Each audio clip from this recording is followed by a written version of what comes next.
Assalamu alaikum wa rahmatullahi wa barakatuhu. How are you all? I hope you all are doing well. Welcome back to my channel. Keep learning Deen and Dunya.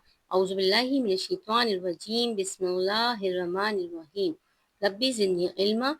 Rabbi shali sadri wassir li amri wahlul uqdatam min lisani yafqahu qawli. आज मेरा topic है हज़रत आयशा पर तोहमत का वाक़या और ज़बान की हिफाजत.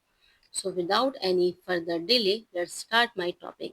सैयदा उम्मे मोमिनीन हज़रत आयशा रज़ी अल्लाह ताला अन्हा मोहम्मद सल्लल्लाहु अलैहि वसल्लम की रफ़ीक़ हयात थी, बल्कि वो मोहम्मद सल्लल्लाहु अलैहि वसल्लम की महबूब रसूल थी.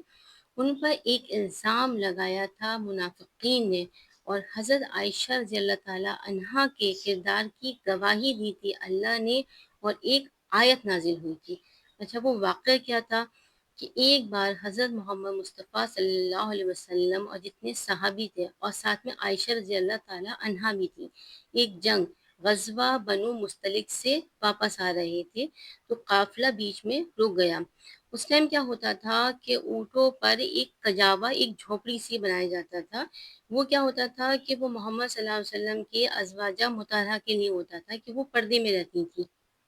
तो सहाबी क्या करते थे कि वो कजावा ऊँटों से उतार के नीचे रख दिया करते थे और फिर वो ऊँटों पे रख दिया करते थे जब वो चलते थे. तो जब वहाँ से लोग चलने के लिए मदीना के लिए चले, तो सहाबी ने वो कजावा ऊँट पे रख दिया और बाँध दिया. लेकिन आयशा रज़ी अल्लाह ताला अन्हा कजावे से निकल कर कहीं दूर जाके सो गई थी. अब वो काफ़िला निकल गया. फिर एक बार पहले ज़माने में ये क़ानून था कि एक सहाबी पीछे चलते थे, अगर कोई सामान रह जाता था तो वो उसे ले लिया करते थे.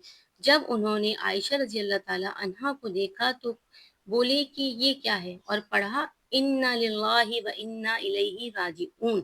सो आयशा रज़ी अल्लाह ताला अन्हा की आँख खुल गई, उन्होंने अपने आप को कवर किया, मुँह फेर लिया और बोली कि काफ़िला निकल गया है और मैं यहाँ रह गई. सो जो सहाबी थे उनका नाम था हज़रत सफ़वान रज़ी अल्लाह ताला अन्हा. उनकी जो ऊँटनी थी हज़रत आयशा रज़ी अल्लाह ताला अन्हा उस ऊँटनी पर बैठ गईं और सहाबी ने वो नकेल पकड़ी और मदीने की तरफ चल दिए. जब मदीने आए तो गंदे लोग, जो मुनाफ़िकीन लोग थे, उन्होंने इल्ज़ाम लगाया कि हज़रत आयशा रज़ी अल्लाह ताला अन्हा किसी और के साथ चली गई थी और काफ़िले से अलग आई हैं. इतना भद्दा इल्ज़ाम लगाया. जब मोहम्मद सल्लल्लाहु अलैहि वसल्लम को ये बात पता चली, तो मोहम्मद सल्लल्लाहु अलैहि वसल्लम आयशा रज़ी अल्लाह ताला अन्हा के पास आए और बोले ये क्या है? आयशा रज़ी अल्लाह ताला अन्हा बहुत रोईं. उनके ये बहुत मुश्किल वक़्त था आयशा रज़ी अल्लाह ताला अन्हा के ऊपर, क्योंकि मोहम्मद सल्लल्लाहु अलैहि वसल्लम ने आयशा रज़ी अल्लाह ताला अन्हा से बात करना भी छोड़ दिया था और घर आना भी छोड़ दिया था और बोले थे कि जब अल्लाह का हुक्म आएगा तब देखते हैं कि तब बोला था कि अल्लाह के हुक्म का मैं इंतज़ार करूँगा. सो आयशा रज़ी अल्लाह ताला अन्हा अपने मायके चली गई थीं, हज़रत अबू बकर सिद्दीक़ रज़ी अल्लाह ताला अन्हा के घर पे. और उनके जो अब्बा थे हज़रत अबू बकर सिद्दीक़, वो भी बात नहीं कर रहे थे हज़रत आयशा रज़ी अल्लाह ताला अन्हा से. फिर मोहम्मद सल्लल्लाहु अलैहि वसल्लम ने हज़रत उमर फ़ारूक रज़ी अल्लाह ताला अन्हा को बुलाया और बोले कि तुम्हारा क्या ख़्याल है कि लोग जो तोहमत लगा रहे हैं आयशा रज़ी अल्लाह ताला अन्हा के ऊपर. सो उमर फ़ारूक रज़ी अल्लाह ताला अन्हा ने एक ईमान का जवाब दिया और बोले कि आपके ऊपर एक मक्खी तक नहीं बैठती है.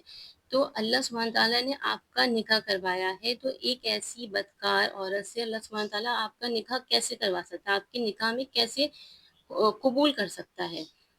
फिर उसके बाद नबी पाक सल्लल्लाहु अलैहि वसल्लम ने हज़रत उस्मान रज़ी अल्लाह ताला अन्हा को बुलाया. सो उस्मान रज़ी अल्लाह ताला अन्हा ने बोला कि आपके जो शैडो है वो ज़मीन पे नहीं पड़ती, तो आपकी जो बीवी है वो बदकार हो ही नहीं सकती. फिर मोहम्मद सल्लल्लाहु अलैहि वसल्लम ने जो सहाबियात थी, जो ख़वातीन थी, ख़वातीन को बुलाया और उनसे पूछा, तो उन लोगों ने बोला कि आयशा रज़ी अल्लाह ताला अन्हा इतनी छोटी थी कि जब वो आटा गूँथती थी, आटा गूँथते-गूँथते सो जाती थी. पता भी नहीं चलता था कि कब रोटी बन गई और उनका कभी भी हमने मतलब गैर महरम की तरफ नहीं देखा, कोई इंटरेस्ट नहीं था. वो तो एक खेलने वाली ख़वातीन थी. और जो मुनाफ़िकीन थे, वो लोग ऐसी बातें करते थे. मुनाफ़िकीन क्या होते हैं? मतलब ऊपर से तो मोहम्मद सल्लल्लाहु अलैहि वसल्लम के साथ नमाज़ पढ़ते थे, लेकिन दिल में वो अलग से पक्के मुसलमान नहीं थे. तो वो लोग क्या कहते थे, हाँ, सुना तो है, लोग कह रहे हैं सब बातें और पता नहीं है, तो वो भी कॉन्फिडेंट ही नहीं बोलते थे. तो ऐसे लोग होते हैं मुनाफ़िकीन. پھر اس کے بعد کیا ہوا کہ ایک مہینہ ایسے گزر گیا. یہ ایک آزمائش کا ٹائم تھا محمد صلی اللہ علیہ وسلم کے اوپر، حضرت عائشہ رضی اللہ تعالیٰ عنہا کے اوپر، کیونکہ اللہ سبحانہ تعالیٰ نے بولا ہے کہ میں تمہیں آزماؤں گا، تمہارا ٹیسٹ لوں گا، تمہاری اولاد سے، تمہاری ہیلتھ سے، تمہاری ویلتھ سے. پھر اس کے بعد کیا ہوا، جب ایک مہینہ گزر گیا، ایک مہینے کے بعد سورہ نور کی ورسز 11 اور 13 نازل ہوئی. اس میں اللہ سبحانہ تعالیٰ نے حضرت عائشہ رضی اللہ تعالیٰ عنہا کے کردار کی گواہی دی. پھر محمد صلی اللہ علیہ وسلم عائشہ رضی اللہ تعالیٰ عنہا کے گھر گئے اور حضرت ابو بکر صدیق رضی اللہ تعالیٰ عنہ کو بھی خبر دی. ابو بکر صدیق بھی بھاگے بھاگے گھر گئے، اور جب محمد صلی اللہ علیہ وسلم عائشہ رضی اللہ تعالیٰ عنہا سے بات کر رہے تھے تو عائشہ رضی اللہ تعالیٰ عنہا ان کے سامنے نہیں آ رہی تھی، کیونکہ عائشہ رضی اللہ تعالیٰ عنہا کہہ رہی تھی کہ پہلے میں اس رب کائنات کا سجدہ کروں گی جس نے میرے کردار کی گواہی دی ہے. اور ایک آیت نازل ہو گئی. تو محمد صلی اللہ علیہ وسلم عائشہ رضی اللہ تعالیٰ عنہا سے بہت پیار کرتے تھے. انہیں پتہ تھا کہ کب عائشہ رضی اللہ تعالیٰ عنہا خوش ہوتی ہیں، کب ناراض ہوتی ہیں. وہ کہنے لگے مجھے پتہ ہے عائشہ، جب تم رب محمد بولتی ہو تو اس کا مطلب ہوتا ہے کہ تم مجھ سے خوش ہو، مطلب محمد کے رب کی قسم. اور جب تم رب ابراہیم بولتی ہو تو اس کا مطلب ہوتا ہے ابراہیم کے رب کی قسم، جب تم ناراض ہوتی ہو تو میں تمہارے موڈ کے بارے میں اچھی طریقے سے جانتا ہوں. تو یہ پورا واقعہ تھا. تو جو لوگ منافقین تھے وہ لوگ اتنے گندے لوگ تھے.